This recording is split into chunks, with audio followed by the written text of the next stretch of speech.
అల్లు అర్జున్ హీరోగా దిల్ రాజు నిర్మాణంలో వేణు శ్రీరామ్ దర్శకత్వంలో ఐకాన్ అనే సినిమాను అనౌన్స్ చేశారు.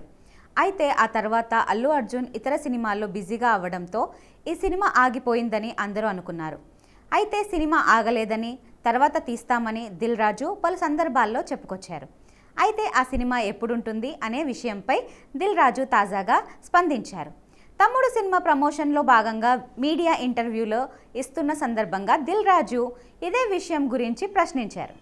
పుష్ప 1, పుష్ప 2 అట్లీ సినిమాలో తర్వాత అల్లు అర్జున్కి ఈ సినిమా కథ రిలవెంట్గా ఉంటుందని అడిగితే, ఐకాన్ వచ్చిన తర్వాత ఆయనతో సినిమా చేయాలని అనుకోవడం లేదని, కాకపోతే స్క్రిప్ట్ మాత్రం చాలా స్ట్రాంగ్గా ఉందని చెప్పారు. ఇది యూనివర్సల్ స్క్రిప్ట్ అని, తమ్ముడు రిలీజ్ అయిన తర్వాత వేణు శ్రీరామ్ ఆ ఫైల్ బయటకు తీస్తాడని అనుకుంటున్నారు. ఇది ఏ జోనల్ సినిమా అని అడిగితే, ఉమెన్ ఎమోషనల్ కూడిన ఒక యాక్షన్ ఫిలిం అని వివరించారు. అయితే అల్లు అర్జున్ ఐకాన్ రేస్లో లేకపోవడం, ఆ సినిమాలు ఎవరు హీరోగా నటిస్తారనేది ఆసక్తికరంగా మారింది. చూడాలి ఆ హీరో ఎవరైతారనేది.